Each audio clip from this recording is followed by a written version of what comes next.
At Camp Hearn, curators eased cedar planks to reveal a dust-sealed ledger dispelling refused breakfast legends. Its dawn entry lists 13 pounds of bacon, 6 skillets, a dented ladle, molasses, scented sugar. If this stirs you, please subscribe. If you cherish whispered history, subscribe. Before sunrise, Lupe Mendez wrapped a flour-dusted apron around her waist, the cotton cool against calloused skin. She coaxed the pot-belly stove alive with cedar kindling, each spark snapping softly like distant applause in the dim kitchen. The stove exhaled a low orange glow that painted the concrete floor with ripples resembling shallow river water. Bacon slabs, still damp from brown sugar brine, waited on a pine table, their edges slick enough to shine under lantern light.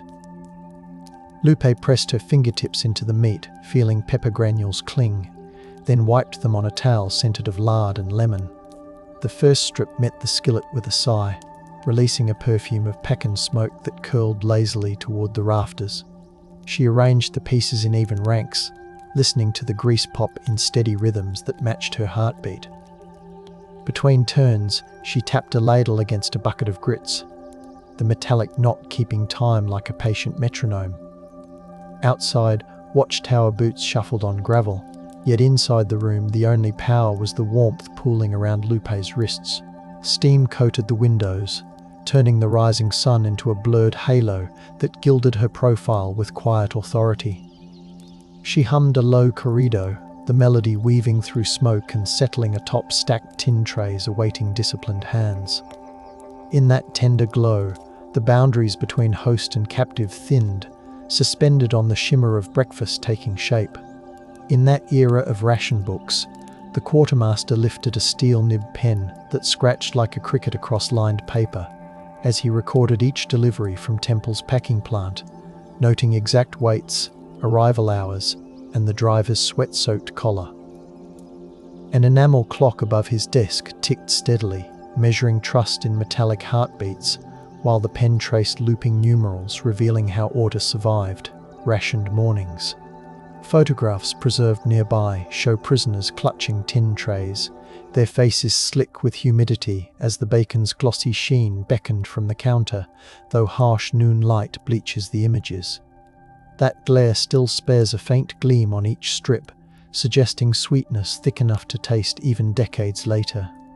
American officers framed the meal as morale management, insisting that satiated senses would quiet restless thoughts before they hardened into schemes, and the archived air carries a latent smoke still hanging. Does the aroma of hickory lull vigilance faster than any shouted command?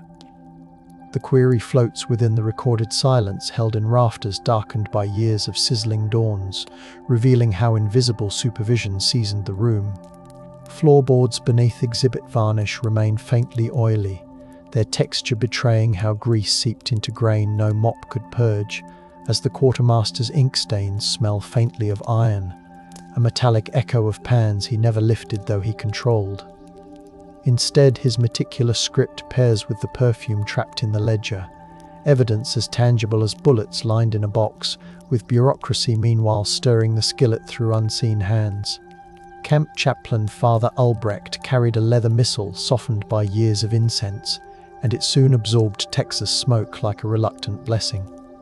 When he entered Lupe's kitchen, the turning spit cast amber reflections across his spectacles, two trembling suns dancing on polished glass. He murmured prayers while the bacon hissed, the sound mingling with his Latin syllables to form a cadence gentler than marching boots. The chaplain's fingers brushed condensing steam, leaving droplets that smelled faintly of pepper clinging to the pages of his book. Behind him, prisoners inhaled in unison, their shoulders lifting as the aroma wrapped around them like a woolen shawl remembered from home. Marginal notes in his diary described men breaking formation to lean closer, a breach of discipline omitted from official summaries. He later wrote that pride softened like rendered fat, sliding from rigid faces until only hunger and quiet gratitude remained. Silence held because the commandant feared headlines depicting enemy officers swooning over Texas hospitality, and questioned loyalty would ripple through towns. Yet the texture of that dawn lingers, pewter plates warming palms, grease glistening on lip corners, and prayers tasting faintly of maple.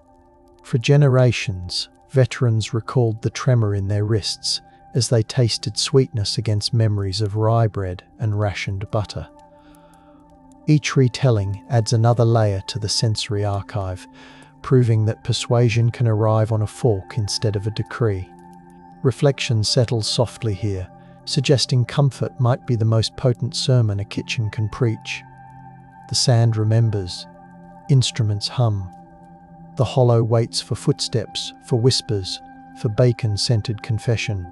Decades before prisoners marched through the mess line, chuck wagon cooks along the Chisholm Trail perfected the art of coaxing obedience with food.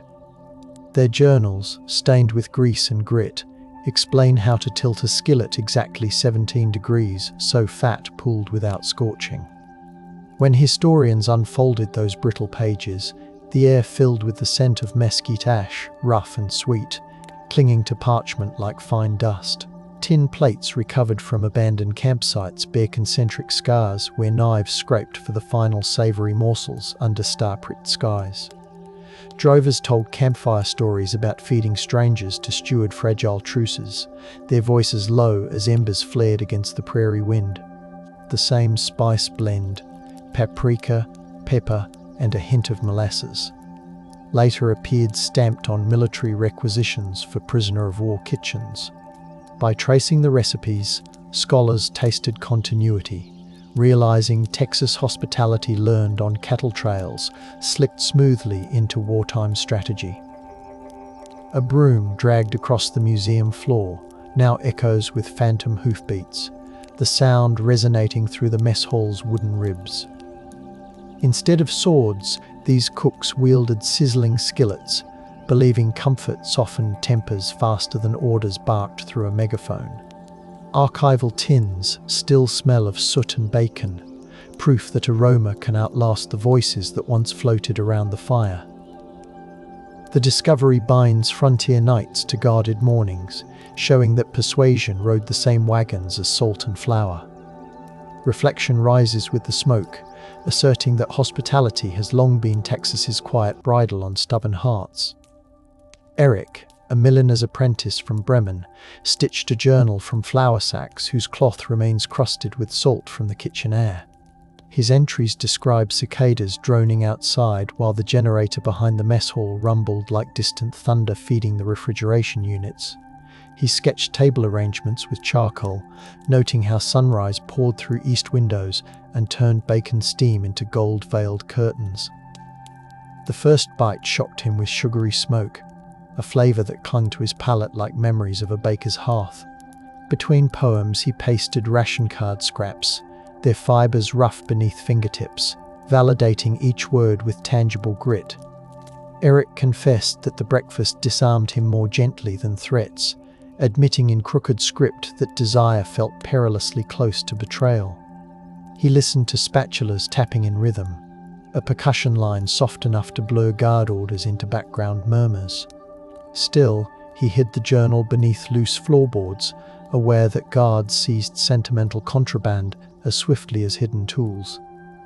Centuries later, archivists warmed the fabric pages under a gentle lamp, coaxing out a faint aroma of pecan smoke. The grease stains shimmered under glass, their edges feathered like feathers on a hat he once crafted in Bremen. Holding the journal, researchers heard the mess hall's hush reassemble around them, the smell and sound guiding interpretation. Reflection drifts across the cloth, proving that a breakfast can be penned into memory as indelibly as any battlefield report. After the armistice, Eric's notebook slipped into a mislabeled museum box filed under agricultural reports, a bureaucratic error that muffled its voice. Dust layered over the cloth, trapping the scent until a curator wearing soft cotton gloves traced the faint sketch of bacon strips. She felt the raised charcoal ridges beneath her fingertips, the texture grating like fine sandpaper against latex. The discovery illuminated how easily stories of nourishment become eclipsed by louder tales of barbed wire, escapes, and disciplinary drills. In the hush of the archive, A dehumidifier thrummed, echoing the old ventilation fan that once guided smoke toward barracks windows. She whispered a question to the room. Are we prepared to accept breakfast as a strategic instrument and not mere kindness? The query hovered in the chilled air, mingling with the faint aroma released as she gently flexed the cloth hinges. Accident, rather than conspiracy, preserved the secret. Silence settled simply because no one thought to look beneath the wrong label. Once catalogued correctly, the notebook's grease patterns mirrored entries in supply ledgers, forming a sensory bridge between memory and measurement. The curator recorded the temperature of the room, the angle of lamplight, and the soft crackle as dry fibers awakened. Her report smells faintly of lavender hand cream, a modern scent mingling with historic smoke in delicate balance. Reflection glows in that small office, proof that rediscovery sometimes arrives on the quiet rustle of shuffled folders. A Swiss Red Cross inspector toured Camp Herne, carrying a notebook perfumed by train coal soot that clung to his wool coat. He observed sunlight pouring through screened windows, trapping bacon steam in luminous pillars that resembled incense in an alpine chapel. His report, typed on onion skin paper, specifies wire gauge measurements, room temperatures, and the precise cadence of utensils striking enamel. Between statistics, he described cinnamon drifting over scalding coffee, the scent braiding with bacon into a tapestry of unexpected comfort. He contrasted this abundance with austere rye porridge served in European stalags, concluding that American hospitality was a calculated message. His typewriter ribbon faltered mid-sentence, the faintly faded letters suggesting trembling hands as he recorded prisoners closing their eyes to savor. The document was stamped confidential, folded carefully into a diplomatic pouch, and hidden to avoid accusations of enemy pampering. Decades later, scholars unfurled the pages, the paper crackling like thin ice and releasing a smoky residue trapped within fibers. Under ultraviolet light, grease fingerprints surfaced as silver glimmers, accidental signatures proving his inspection engaged every sense. The report remained silent out of reverence for neutrality, an intentional hush protecting fragile diplomatic balance. Now, its words resonate with the same gentle insistence as the hiss of bacon on iron. Reflection descends softly, reminding us that objectivity can smell like pecan smoke when truth mingles with taste. Mechanical drawings seized from the maintenance shed depict oven baffles, engineered to spread heat evenly, a banquet-level refinement for a prison kitchen. Graphite smudges on vellum still smell faintly of machine oil, evidence of hands that balanced wrenches and pencils with equal precision. Annotations specify how frequently to flip each strip so edges stayed flat, prescribing a choreography of spatulas like dancers on metal stages. Engineers noted ceiling fan rotations designed to steer smoke along calculated paths, ensuring aroma drifted toward barracks before the bugle sounded. When preservationists reconstructed the system using period stoves, the room glowed in bronze light while grease whispered against iron. Researchers closed their eyes involuntarily, lulled by the warmth radiating into their palms as they gripped the skillet handles. The experiment proved deliberate design, persuasion engineered through airflow, temperature, and timing, rather than left to chance. Silence cloaked the findings because acknowledging such intention blurred lines between security operations and hospitality. Scorch marks on recovered floorboards align perfectly with blueprint measurements, creating a tactile map for modern fingers to trace. Even the screws smell faintly of smoke, their threads stained by years of culinary campaigns. The tools of industry merged with the art of cooking, making the mess hall a laboratory of influence. Reflection hums through the ventilators, suggesting that infrastructure can cradle emotion as tenderly as any lullaby. Moths settle on ledgers, vent fans sigh. Memory tastes of salt, cedar, and promises held low tonight. Centuries earlier, Saxon farmhouse kitchens hung juniper-cured bacon beneath oak beams, stained brown by endless winters of smoke.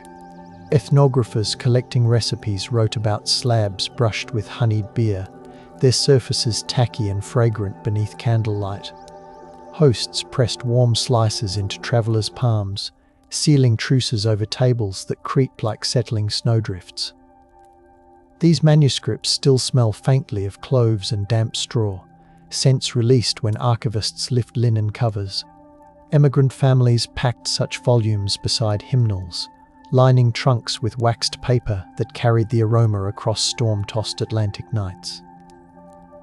In Texas settlements, German-speaking cooks fused old techniques with pecan wood, creating a nuttier perfume that clung to stone hearths.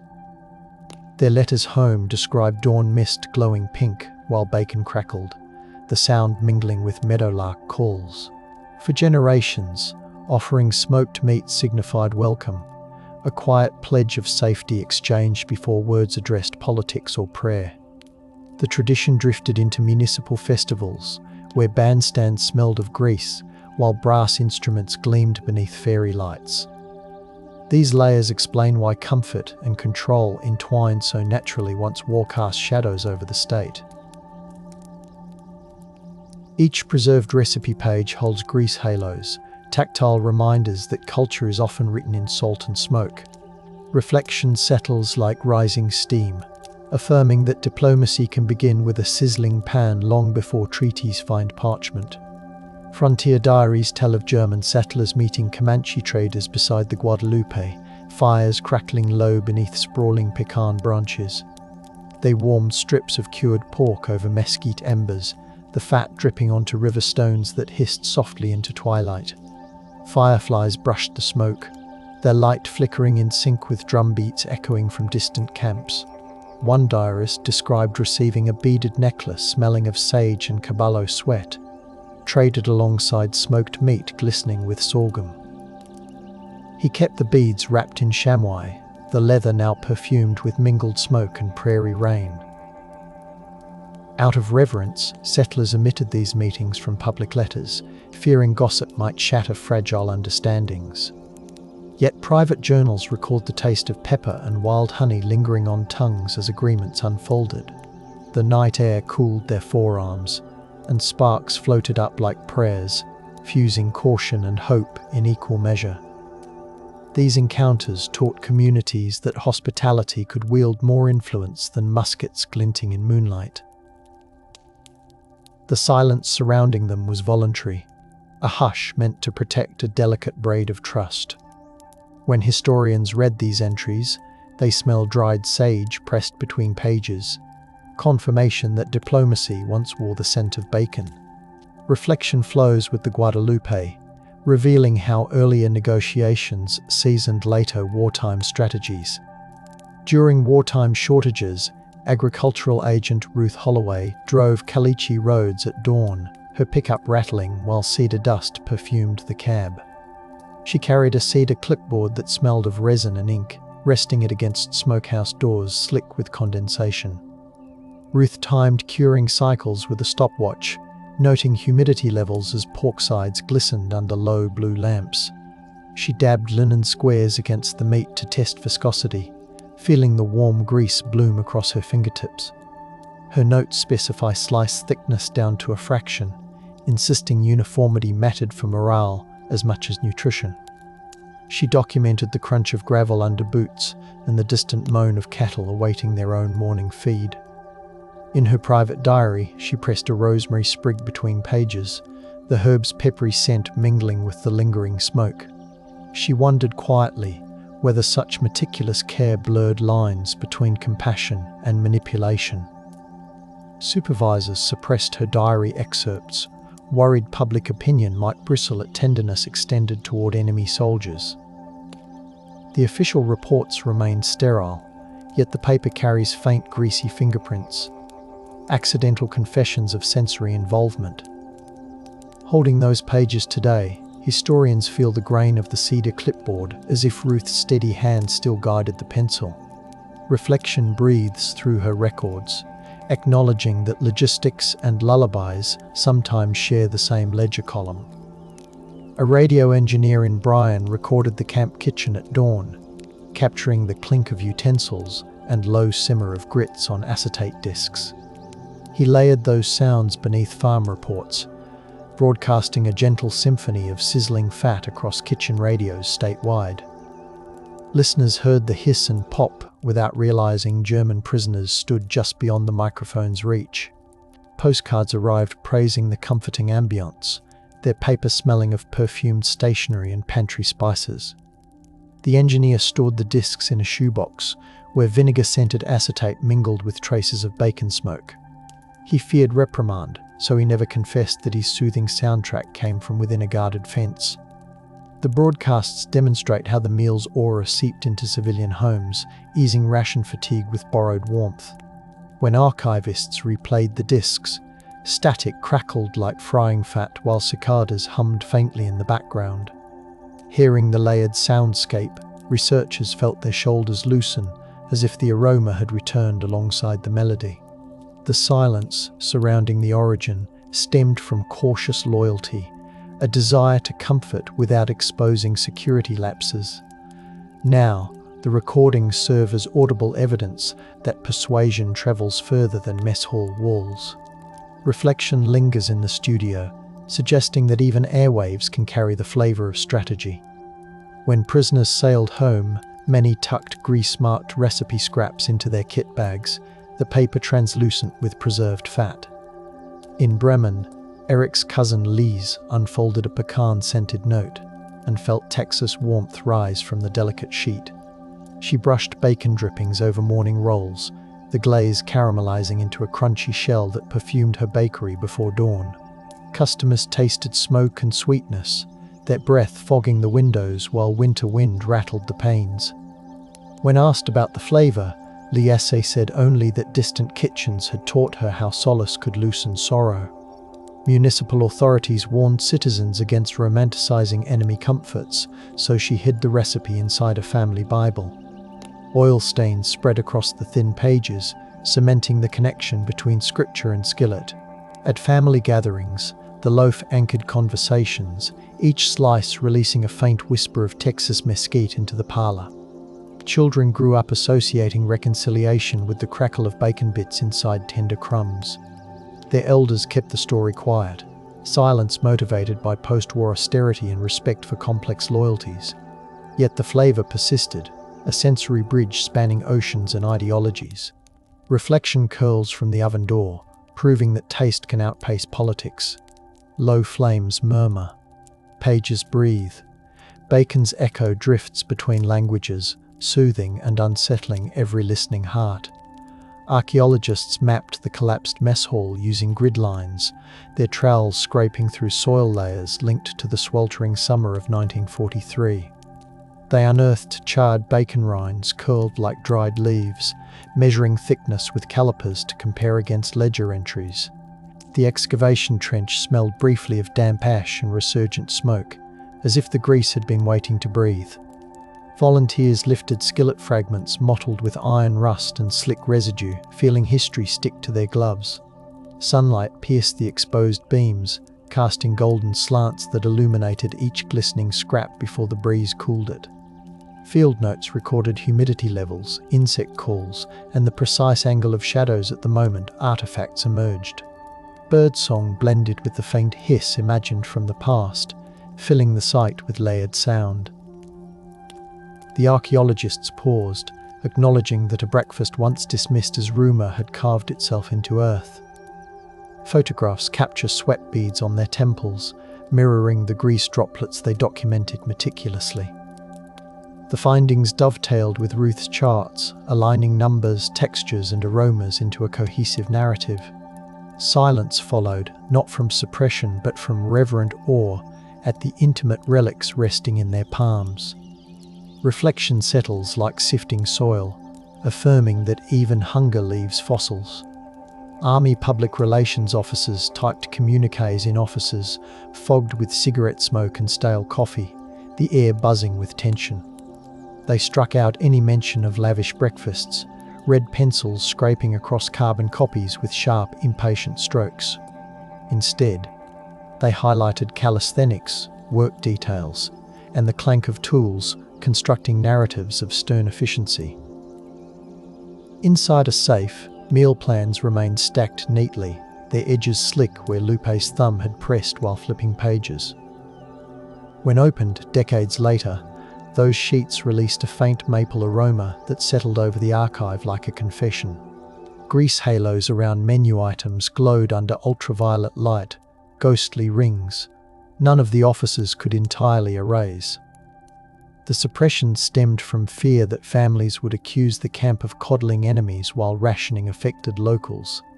Yet the very act of redaction amplified whispers among guards, who remembered the sweet smoke curling past their collars. The office walls, still stained nicotine yellow, seem to absorb the scent each time the files are displayed. Present-day researchers feel the textured paper under fingertips, embossed slightly where pencils once pressed in frustration. Silence hangs thick, a bureaucratic hush seasoned unintentionally by lingering bacon. Reflection glides through that room, observing how omission can never fully mask aroma. Schoolteacher Pearl Atkins volunteered at the History Centre, her curiosity guiding her through boxes that smelled of cardboard and old starch. She noticed a repeating grease print on every fourth meal plan page, a left-handed smudge darkening the margins like a shadow. Payroll ledgers confirmed Lupe's left-handed grip, aligning the fingerprint with the cook's daily authority. Pearl warmed the pages beneath gentle lamps, watching faint smoke tendrils seem to rise as air shifted. Community elders gathered as she presented the documents, their eyes glistening while the room filled with revived scent. They recalled dawn shifts, when the air tasted of salt and possibility, memories tingling along their tongues. Pearl wrote an essay describing how the breakfast coaxed cooperation, pairing tactile observations with softened prose. Her words flowed like lullabies, yet rested on measurable evidence, temperatures, portion sizes, and the cadence of spatulas. The essay circulated quietly among teachers, its pages perfumed with chalk dust and trace grease. Out of respect for wartime modesty, she avoided public lectures, letting the documents speak in their own centered language. In archives today, her annotated margins guide researchers to small stains easily overlooked. Reflection sparkles in the lamplight, acknowledging that patient observation can resurrect a vanished aroma. A retired guard invited Pearl to his porch, handing her a dented tin mug polished with lard until it gleamed. He described how the morning after that first feast, the barracks felt wrapped in cotton, footsteps muffled against wooden planks. The mug smelled of old coffee and cooled grease, a mixture that transported him instantly to the steaming mess line. He confessed that he had kept the vessel hidden in a cedar chest, fearing mockery for cherishing an enemy's breakfast. As he spoke, cicadas throbbed in the live oaks, echoing the kitchen's sizzling tempo. His silence had been born of awe, a reluctance to admit that kindness had unsettled his stern demeanour. Is it possible that fragrant hospitality disarmed him more fully than target practice? The query drifted between them, blending with the scent of hay and distant chimney smoke. Pearl noted the tremor in his voice, the scrape of chair legs on the porch, and the way his fingers stroked the mug's rim. She later described the scene in her journal, the ink smelling faintly of cedar sap. The testimony added a human pulse to archival numbers, a heartbeat tempered by bacon. Reflection settles on that porch, where breeze and memory intertwine. Comparative research led historians to Huntsville Penitentiary records, where cooks once wielded aroma as deftly as guards carried batons. Massive iron kettles simmered with pork trimmings, their steam curling into rafters blackened with tar and soot. Prisoners described the scent as a velvet rope guiding them quietly into line, even before whistles blew. The cook's logs, speckled with flour, detail thermometer readings and spice ratios meant to coax compliance. Sketches in the margins depict ladles, heat gauges, and hands turning meat with almost ceremonial care. When researchers ran fingers across the graphite, it smudged onto skin, gritty reminders of labour-intensive persuasion. Connecting these practices to Camp Hearn, created a loop of strategy stretching across institutions. The sound of sizzling echoed through both histories, a shared soundtrack of managed mercy. Silence cloaked the similarities because officials preferred narratives of stern discipline over nuanced hospitality. Yet the archives smell the same: smoke, sweat, and pepper lingering beneath the paper. The comparison underscores how comfort can be as regimented as punishment. Reflection hums like the kettles, insistently gentle. Grease gleams in memory. Archival drawers murmur. Night blooming Sirius perfumes the air around forgotten ledgers. Camp psychologists conducted discreet observations, clutching scent charts normally used by advertisers to measure consumer reactions. They recorded pupil dilation as bacon aromas intensified, correlating responses with the cadence of spatulas scraping iron. Their clipboard paper smelled of newsprint and faint grease, betraying their proximity to the steaming skillets. Notes detail the warmth of plates pressing into palms, the tactile comfort that loosened jawlines. They listened to conversations soften into murmurs, the soundscape settling like feathers. Graph lines plotted compliance rates alongside serving times, transforming flavor into data points. The psychologists concluded that sensory saturation eased resistance more effectively than stern lectures. Their reports remained locked away, silence motivated by professional caution and fear of ethical scrutiny. When the folders reopened, ink had bled slightly, creating smoky halos around each observation. The pages crackled under researchers' fingers, releasing a sweet salty scent preserved between sheets. Empirical evidence and aroma intertwined, undeniable even when words demurred. Reflection pulses in those graphs, proving that emotion can be measured in scented breaths. Volunteer cook Ida May wrote letters describing the mess hall's acoustics, how sizzling fat bounced off tin walls like soft rain. Cornmeal dust clung to her forearms, leaving a fine grit she compared to beach sand warmed by sun.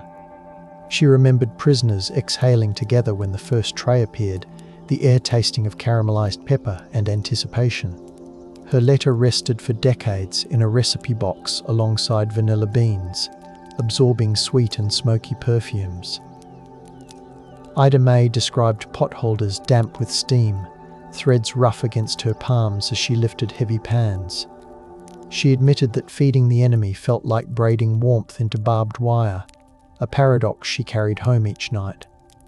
Silence shielded her story, chosen to honor husbands fighting abroad who might misread compassion as disloyalty. Now, under museum lights, the ink glints while the faint scent of lard still clings to paper fibers. Her words provide tactile detail missing from official accounts, grounding strategy in human hands. Reading the letter, one hears the clatter of ladles, the whisper of aprons brushing against rough tables. Emotion and fact mingle, neither overpowering the other. Reflection lingers like steam, gentle yet persistent. In Hamburg, a small literary magazine printed a poem about a distant dawn where bacon sang like cicadas. The verses describe smoke mingling with snow memories, weaving warmth and chill into a single exhale. Archivists traced the author to Eric's Circle, noting offhand references to tin cups chiming like church bells. The paper carries a faint tobacco scent, perhaps from fingers stained during late-night revisions. Grease marks glimmer between lines, subtle proof that the poet touched the page after handling breakfast. Readers assumed allegory, unaware the imagery encoded a real mourning that softened hardened men. The poet avoided specifics, silence chosen to protect friends from accusations of romanticizing captivity.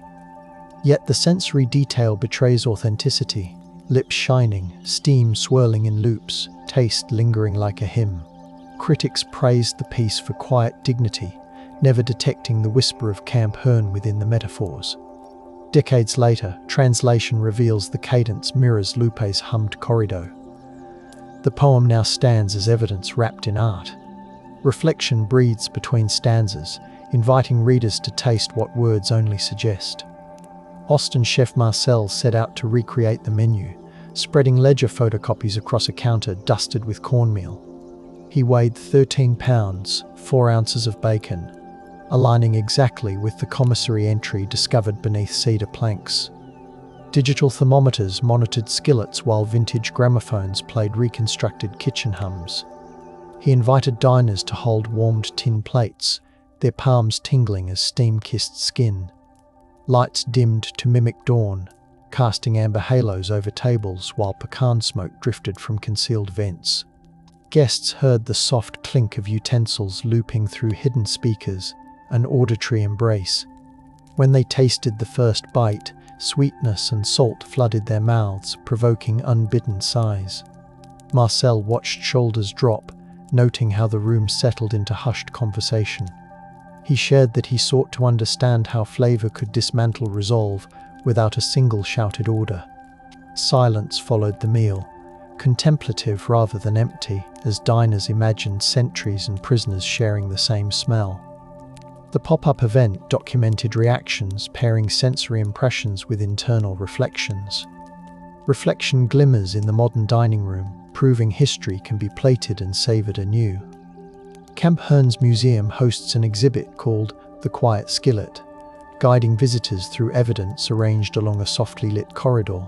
Display cases bathe ledger pages, skillet fragments, and the blue twine in amber light that mimics sunrise. A discreet diffuser releases pecan smoke, so the air tastes faintly sweet as guests lean closer to read labels. Hidden speakers emit the hiss of frying, layered with cicadas and muted voices collected from oral histories. Visitors lift replica pans, feeling the heavy handles rough against their palms. Interactive panels invite them to trace grease halos with gloved fingers, the texture slightly tacky even in reproduction. Reflective prompts ask how hospitality becomes strategy, encouraging eyes to linger on the 13-pound notation that opened this narrative. Children sketch the exhibit, crayons scratching quietly while the scent settles into their hair.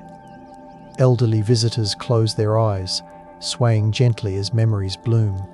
The gallery walls, painted warm clay, seem to absorb the smoke and hold it like a secret. Docents speak in hushed tones, letting the sensory environment carry most of the story. Reflection hovers in that space, patient as the lingering aroma. Lights dim. Bacon ghosts shimmer. Breath flows in, slow and salted, out, softer than before. Digital humanists scanned the ledger with hyperspectral imaging, their lab humming with equipment that smelled faintly of ozone and coffee. The process revealed hidden annotations, tiny pencil stars beside prisoners who returned for second helpings. Data mapped appetite against disciplinary records, converting aroma memories into glowing constellations on a screen. Blue light washed over the researchers' faces as graphs pulsed like heartbeat monitors. They traced Lupe's looping script with fingertips pressed against glass, feeling the cool barrier resist warmth. Each scan captured minute grease crystals sparkling like frost under magnification. The team logged ambient temperature, machine frequency, and even the faint hum of ventilation systems. Analysis confirmed that the breakfast's impact reached beyond stories into measurable patterns of calm. Outside the lab, the tale remained muted, perhaps because data feels too clinical to describe something so fragrant. Still, the digital files carry embedded scents in memory, triggered whenever researchers recall the lab's warm coffee. The project bridges tactile history with pixelated evidence. Reflection radiates from the monitors, proving numbers can cradle tenderness. Prisoners painted watercolor postcards portraying Bavarian meadows, yet subtle details betray Texas mornings slipping into their dreams. One card shows a farmhouse kitchen bathed in honeyed light, a square griddle occupying the hearth instead of traditional round pans. Smoke curls in parallel bands, mimicking the camp's ventilation patterns more than alpine chimneys. The pigments smell faintly of glue and tobacco, hinting at late-night mixing amid barracks murmurs. Conservators note waxy patches where fingers slick with grease pressed too heavily. The card's paper feels smooth, except for those spots, textured proof of culinary nostalgia. Perhaps the artist unconsciously fused hunger and homeland, making bacon's steam the new outline of memory. Does the blending of landscapes reveal how flavors redraw identity? The question hovers as light strikes the watercolor, turning smoke trails silver. Family albums hid the postcard to avoid accusations of longing for captivity's comforts. Now, displayed beside the ledger, it glows softly, aligning art with aroma. Reflection ripples across the painted sky, inviting viewers to taste with their eyes. The camp's kennel master kept a log bound in leather smelling of wet fur and bacon-slick collars. He noticed that guard dogs paced slowly whenever morning smoke drifted across the yard, their growls dissolving into soft whines. His notes detail ear positions, tail measurements, and the exact minute the scent reached each kennel. He wrote that the aroma coated their tongues, leaving them licking the air like pups beside a hearth. Fearing ridicule, he locked the log in a footlocker buried beneath army blankets. When opened decades later, the hinges felt greasy, residue seeping through fabric despite careful storage. The pages are translucent at the edges, grease diffusing through fibers like lantern light through paper. The dog's surrender mirrors the prisoner's softened stances, evidence that Bacon's spells spared no creature. Silence surrounded the log, because acknowledging docile dogs might imply lax security. The rediscovery now enriches the narrative, adding paws and wet noses to the scene. Readers can almost hear gentle panting blending with skillet hiss. Reflection curls its tail around the story, tender as a sleeping hound. Folklorists recording Texas lullabies found a tune that mimics the tempo of sizzling fat, short pops, followed by lingering sighs. Singers described night air thick with pepper and sweet smoke slipping beneath wooden doors. Recording sessions took place in living rooms lit by oil lamps, the glass chimneys fogged by breath. Elderly voices carried a softness seasoned by decades of dawn labor. The researchers realized the melody matched Lupe's corrido, preserved unconsciously by ears that once lingered near the kitchen. Sheet music smells of camphor from the trunks where it slept, mingling with faint bacon traces clinging to memory. Lyrics promise safety, promising that sizzling pans will guard children from thunder. Families guarded the song, silence rooted in affection for its private comfort. Now, archived wax cylinders blend gentle humming with background crackles resembling grease. Listening, one senses the mess hall's warmth returning, even as sleepers drift toward dreams. The lullaby shows how strategy became cradle song. Reflection sways with the rhythm, slow and comforting. Kenji, a Japanese-American internee temporarily assigned to the kitchen, wrote letters on thin stationery that rustles like leaves. He compared bacon fat sliding across the griddle to silk brushed with oil, noting the sheen beneath lantern light. Origami cranes folded from butcher paper lined his bunk, their wings perfumed with smoke. He described dawn light filtering through windows, turning steam lavender as it mingled with dust motes. He observed German prisoners closing their eyes when inhaling, shoulders loosening as condensed vapor kissed their faces. Kenji recognized the tactic from assembly centers where comfort food quieted restless crowds. Yet he kept his insight private, silence chosen to avoid accusations of divided loyalty. His letter still carries a smoky tang, the fibers stiff where grease touched. Reading his words, one imagines his hands guiding spatulas with meticulous grace. He framed the experience as a meditation on shared captivity, each bite bridging cultural divides. The letter's edges glow sepia, recalling lantern light reflected off steel counters. Reflection bows gently, honoring intertwined histories. Steam curls, gentle. Dawn expands. Stories lie warm beneath skillets, unspoken yet breathing slow tonight. Military trainers from nearby bases inspected the camp, their boots tapping on concrete like muted drums.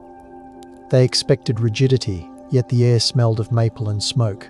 more Sunday brunch than wartime austerity. They counted steps, measured posture, and watched prisoners move with languid grace softened by full stomachs.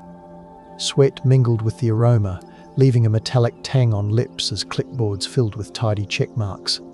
One trainer noted the lull in voices, remarking that conversations drifted rather than snapped.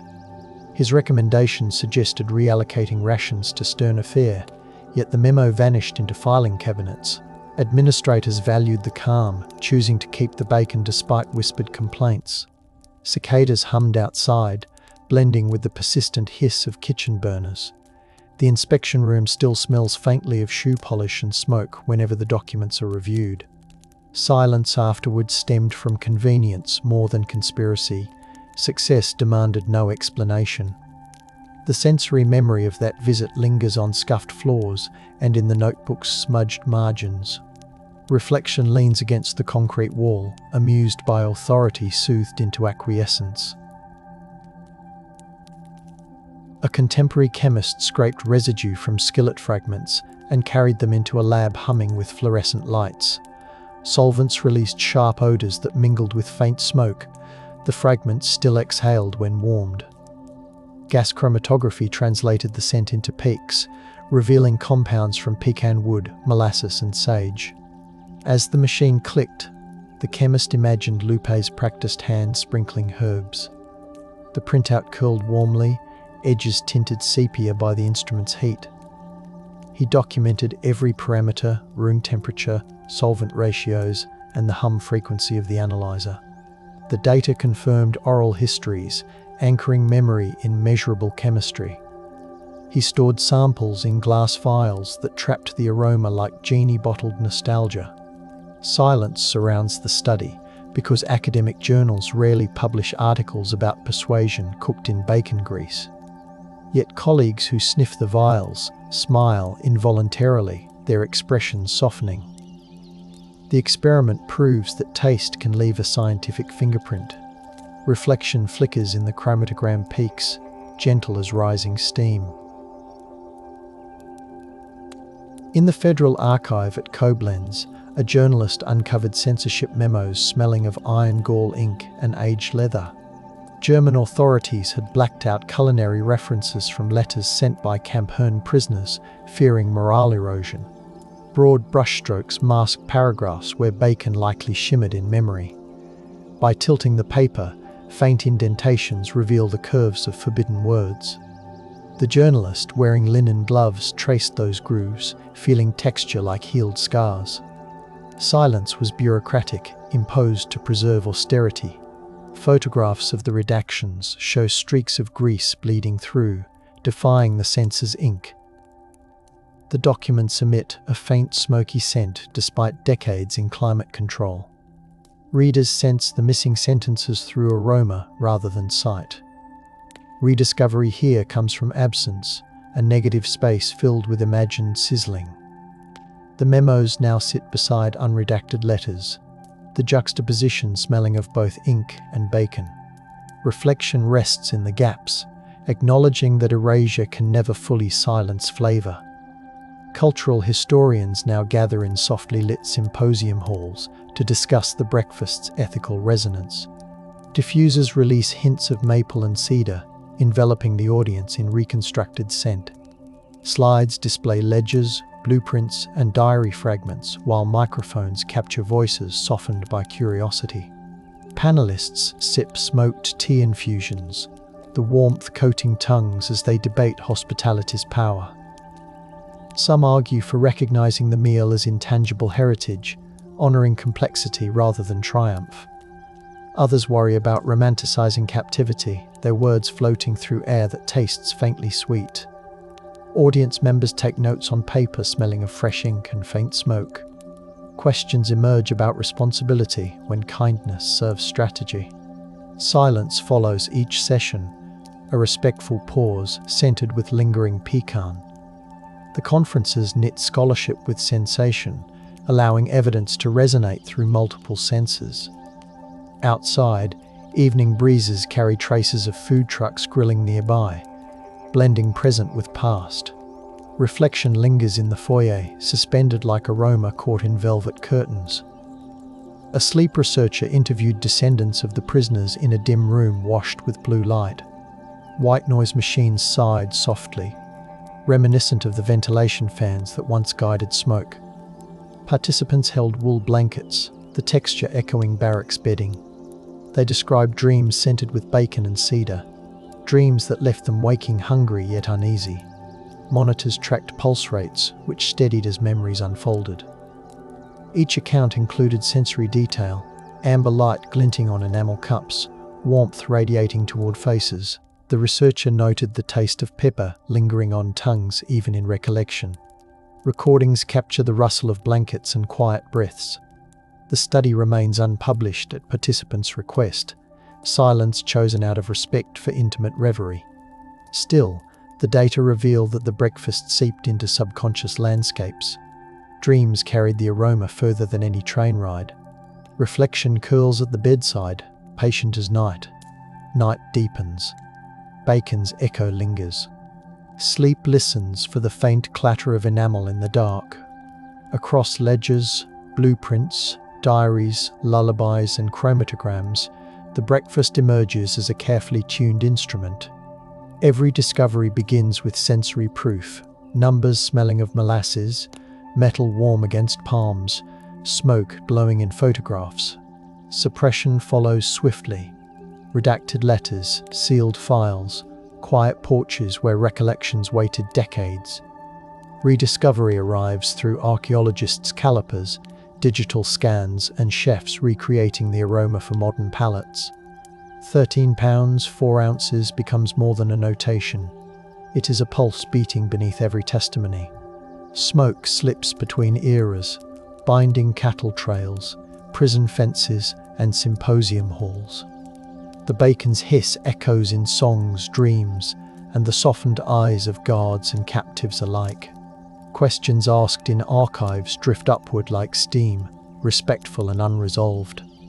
The motif from the excavated ledger now blankets the entire narrative, warm as dawn pressing through fog. Evidence and reflection intertwine, refusing to separate fact from feeling. The breakfast that broke them did so gently, droplet by droplet of shimmering grease. Reflection deepens, inviting listeners to hold the warmth without claiming certainty. Now, night settles over the preserved mess hall, cicadas pulsing like distant skillets in the heavy air. Lamplight glows against the ledger's glass, and the recreated scent of pecan smoke threads through rafters with patient grace. A guard's tin mug catches moonlight, its dented rim still holding a faint oily sheen, no polish removes. The breeze slipping through cracked windows tastes of cedar, dust, and journeys carried across oceans in secret recipes. Scholars lean close, notebooks resting on display cases, absorbing the soft scrape of imagined spatulas counting out time.